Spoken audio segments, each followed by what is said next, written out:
পবিত্র কোরআনের একটি অন্যতম সূরা, যেই সূরা যদি দৈনিক কেউ একবার করে পাঠ করতে পারে, ওই ঘরে গ্যারান্টি হচ্ছে বিশ্বনবীর পক্ষ থেকে তার দরিদ্রতা থাকবে না, আয় উন্নতি বৃদ্ধি পাবে, ব্যবসা বাণিজ্য বৃদ্ধি পাবে, আপনার ঘরের মধ্যে রহমত, বরকত, আল্লাহর সাকিনা নাজিল হতেই থাকবে। দেখুন, অনেকে কিন্তু আমাকে বলে, হুজুর কি যে বিপদে আছে, হুজুর আয় ইনকাম ভালো না, হুজুর ব্যবসার অবস্থা খুবই খারাপ, হুজুর ব্যবসা আগের মতো নাই, আমি ইনকাম করি, আমার স্ত্রী ইনকাম করে, আমার ছেলেটাও ইনকাম করে, কিন্তু ঘরের মধ্যে কি বরকত নাই।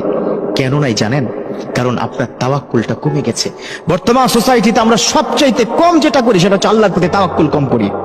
আমরা মনে করি আমরাই সব, আমার ছেলে ইনকাম করে সেই তো সব। না, ছেলে হয়তো বাহ্যিক ভাবে ইনকাম করে, কিন্তু সম্পদের মালিক একমাত্র আল্লাহ। ছেলে হয়তো আপনার ইনকাম করছে, কিন্তু আপনি ভুলে গেছেন সমস্ত কিছু দায়িত্ব সবকিছু দিচ্ছেন একজন, তিনি হচ্ছেন রাজ্জাক।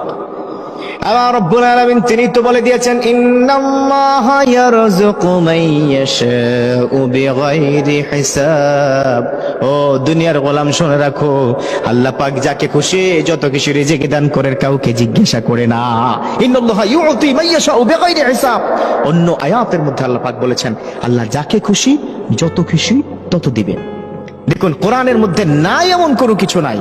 পবিত্র কোরআনের মধ্যে সূরাতুল ইয়াসিন হচ্ছে কোরআনের হার্ট।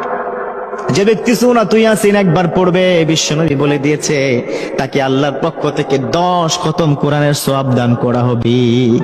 যে ব্যক্তি 3 বার সূরাতুল ইখলাস পড়বে, রব্বুল আলামিন তার আমলনামার মধ্যে পুরা কোরআনের 1 খতম দেওয়ার সওয়াব হয়ে যাবে। সুবহানাল্লাহ। এর মানে কোরআনের মধ্যে নাই এমন কিছু নাই।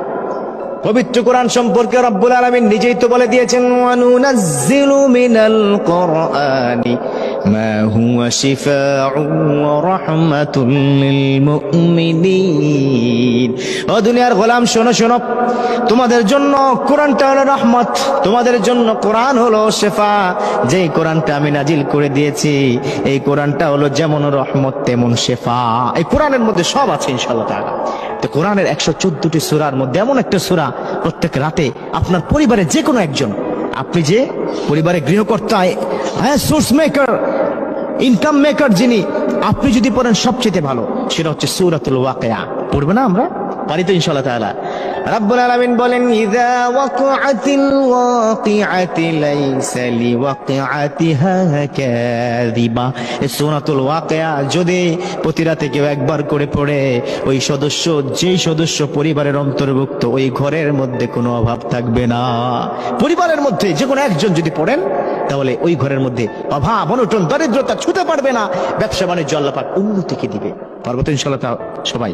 আল্লাহ পাক আমাদেরকে সূরাতুল ওয়াকিয়ার পক্ষ থেকে, মধ্য থেকে আল্লাহর রহমত নাজিল ও সাকিনা নাজিল হওয়ার সুযোগ করে দিক সবাই।